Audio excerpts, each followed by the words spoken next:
So the Wellbeing 2030 project. So it's as I said, so it's a 2-year research project which was co-funded by the European Commission, by DG Employment and Social Affairs, and the Commission had an interest in fostering a political debate about how the economic and social model can better contribute to well-being in Europe.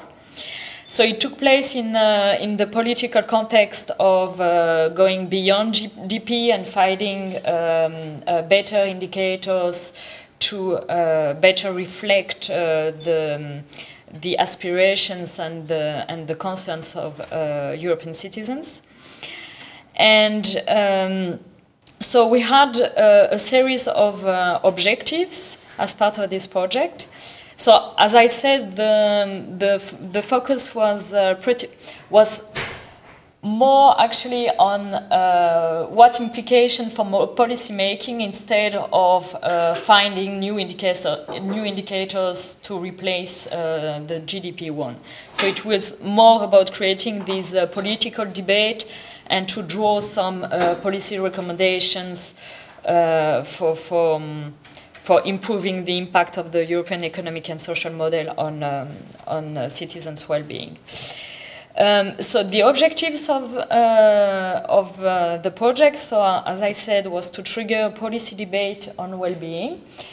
It was also about having a balanced dialogue between different types of stakeholders.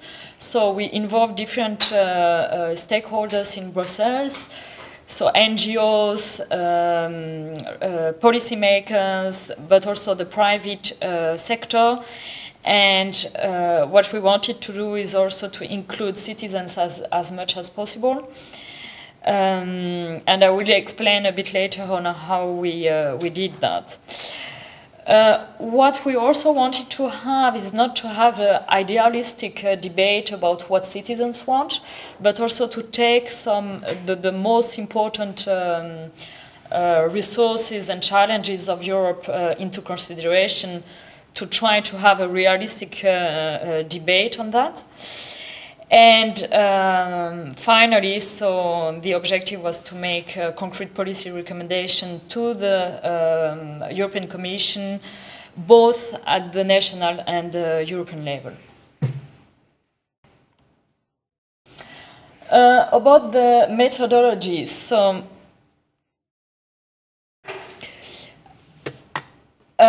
so the project was based on different types of activities. So we organized a lot of events in Brussels, workshops, but also public events. We published a series of policy papers on different subtopics and on different policy areas. And we also did some in-house research. Actually, there were 3 main research strands, so 3 main steps in our research. So the first one was to analyze the determinants of well-being and to look at the measurement. And for that, we based our analysis on research studies which already existed, so like from the OECD, so the Stiglitz report, and also studies from the European Commission or other research institutes. The second big step was to analyze the citizens' values and preferences. And here we looked at surveys like the Eurobarometer and also the European Social Surveys from the City University in London. And we also carried out a series of focus group interviews which led to a qualitative Eurobarometer, which was published last year. And these focus group interviews were carried out in 8 member states.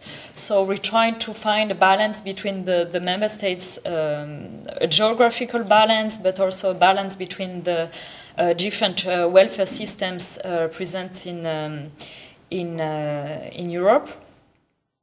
And so we had 2 workshops in these, or 2 focus group interviews in these 8 member states.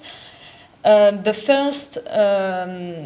first round was pretty much about asking the citizens about how do they envisage their future by 2030, and how do they see well-being by their own well-being by 2030. And the second round was about confronting the citizens with specific scenarios in each, or in the most important policy area, like health, labor market policy, also social cohesion, and to see how citizens are able to make choices when we provide some information on resources and challenges and current constraints. And actually the results were very interesting, and I will talk about the results a bit later on. And last but not least, so the third and final step of the research was about identifying the strategic choices reflecting Europeans' preferences, and developing a strategic vision for social Europe by 2030. But it's obvious that there were some difficulties that we encountered in the course of the project. The first one was about related to a definitional question. So what does well-being mean? And when we look at the research done, so one of the biggest difficulty was that there is a lot of research done on different concepts or on different aspects of well-being. So we have, for instance, the concept of happiness, the concept of subjective and objective well-being, also the concept of quality of life. And depending on the concept that we pick up, so for instance, regarding happiness, so it's more a focus on emotions than the concept of quality of life or objective well-being. And what we wanted to do actually is to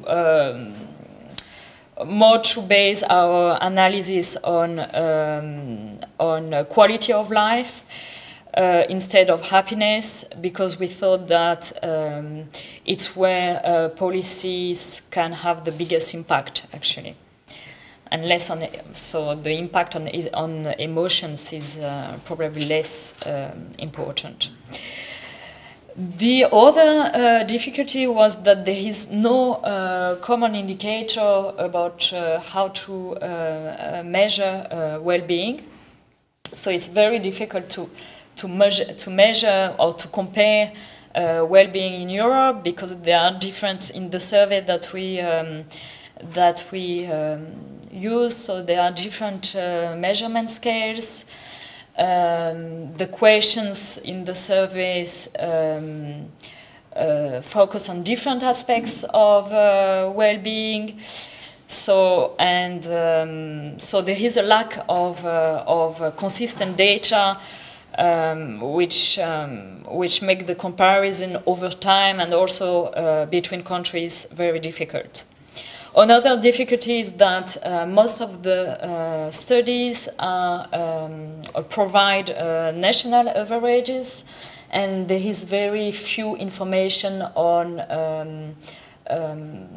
socioeconomic groups, and it's something that is missing and that needs further progress in the research.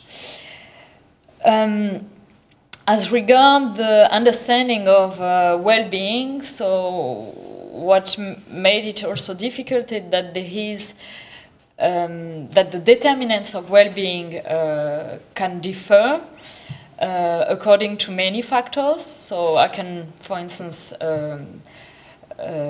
give you the example of age or even of socioeconomic groups that for instance, the importance of work will differ according to these different groups, and also there is the difficulty that the determinants of well-being are also very much impacted by individual experiences, and so that makes also the link to policies, to policy making very difficult. Another key question or key difficulty of the project is, so what do we want to, what should be, where should be the focus actually? Would be the focus, should that be on individuals' well-being, or would that be on well-being for the society as a whole? And of course, so it's a different perspective with different policy implications. And as I said, so another main problem was to translate the research into policy actions,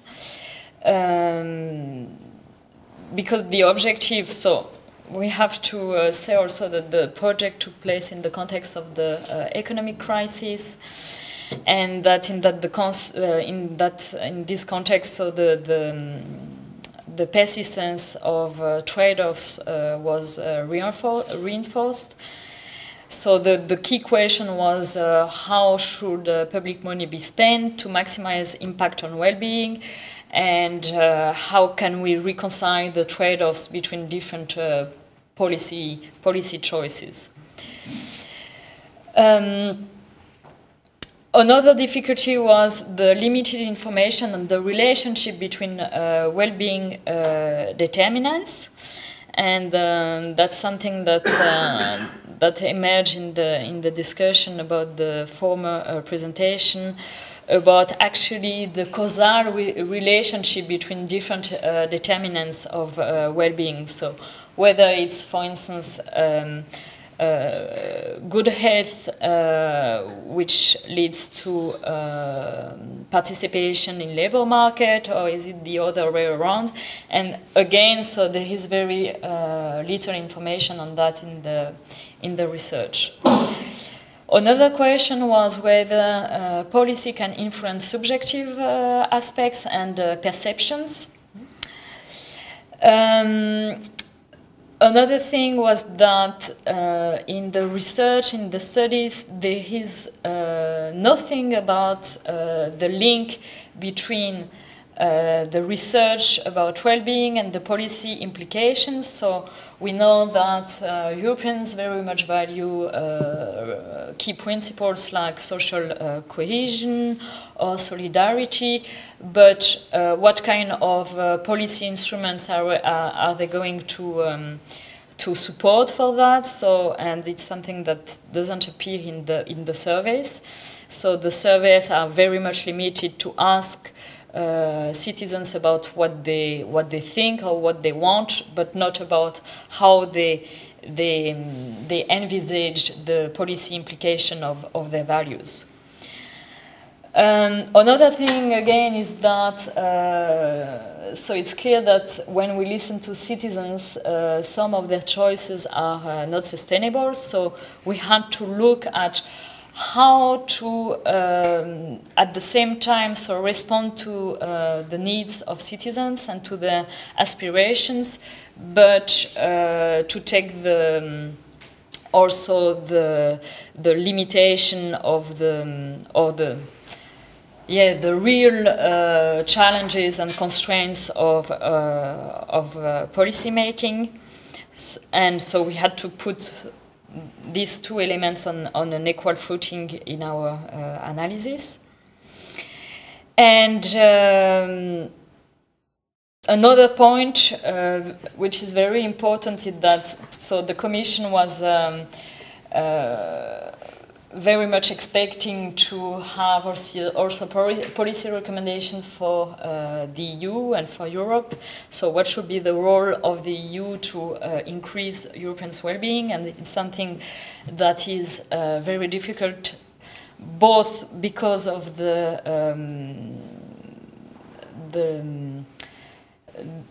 heterogeneity of welfare systems in Europe, and the different starting points of member states in this respect, and also because of the limited mandate of the EU as regards social policy.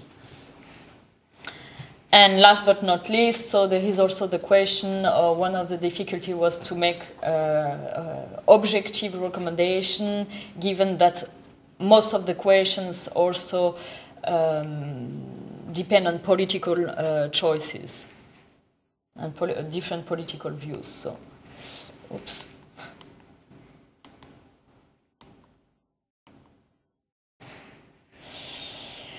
But so I'm going to briefly present you the key findings of the project.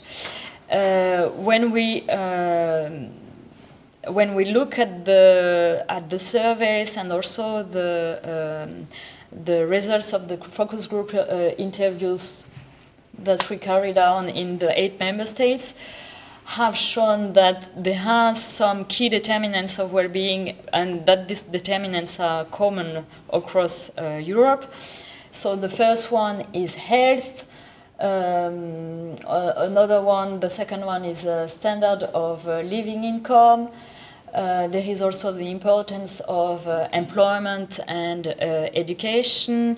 And the fourth one, which came up in the discussion of the focus group interviews, was the question of, or the issue of environment and climate change. But I have to say that we haven't focused on environment because the project was very much about social policy, and so we leave that this point out of the research. When we talk to citizens, we also realized that there are some common fears across Europe. And so there are 3 main fears which came up during the discussion. The first one is the future financing of welfare systems. So given the demographic aging, so people are very much concerned about the fact that our welfare systems won't be able to provide the same quality of public services in the future. Citizens are also concerned about the consequences of the globalization process and the impact of global competition on labor markets. And last but not least, so the third concern was about the rise in inequality, and they think that the globalization process will probably lead to increase inequality in Europe, in particular due to the impact that it will have on labor markets, and they do think that there will be a polarization of societies between 2 groups of people. So between the group which is able to deal with the changes, and the group which is not able to, or which is not resilient to the changes brought by the globalization process. So here I highlighted the areas of concern for the individuals, but it also appears that Europeans also value us, also give a lot of attention to societal values, like for instance social protection, and so the fact that citizens can be protected against social risk, the value of social cohesion and solidarity, and finally also the value of equality of opportunities. And in the discussion, it appeared that actually citizens put more emphasis on equality of opportunities, like equal access to public services, rather than to income equality, actually.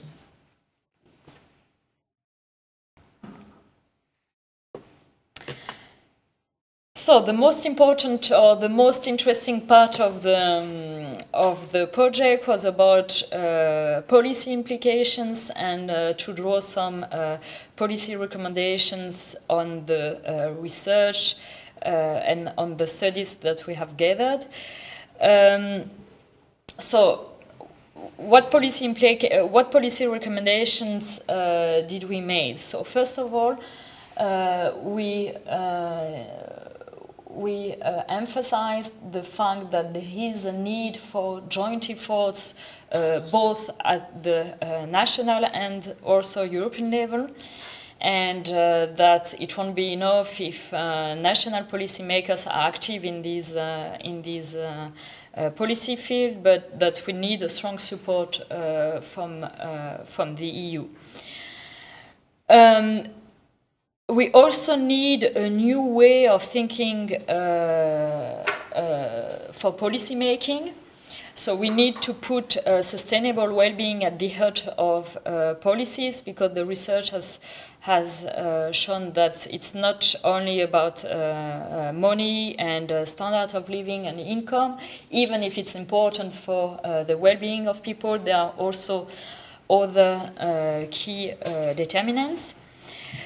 We also need a bottom-up approach, because when we confronted the citizens with specific scenarios, so we saw that citizens are very much able to make informed choices, and that is a reason to involve citizens more in policy choices. There is also a need for reconsidering the role of social policies, and to think social policies as drivers of future competitiveness and investment into economic performance. And here, so the rationale is threefold. Because we think that if we manage to make living and working in Europe attractive, so that will be also a way to attract and to retain the talents that we have in Europe. The second element is that we have seen in the research that a functioning social model and investment in human capital and education is a way to increase productivity in Europe, and also to ensure better economic benefits. And the last one is that when we talk about investment into economic performance, so we have also seen that social policy, so in some member states, are often perceived as public expenditure and cost, and we need to move away from this perception to understand that social policy is also an investment, a social investment for the future, and that the cost of corrective interventions will be reduced by early interventions of social policies. So the implication in concrete terms is that we have to pay a lot of attention to the most vulnerable groups of society if we want to increase social cohesion and the inclusiveness of our societies. Labor market is also participation in labor market or labor market integration is also essential because it came in the discussion that we had with citizens. It was clear that there is in their lives, so the work is a central part of their work, and they see employment and work as kind of condition sine qua non for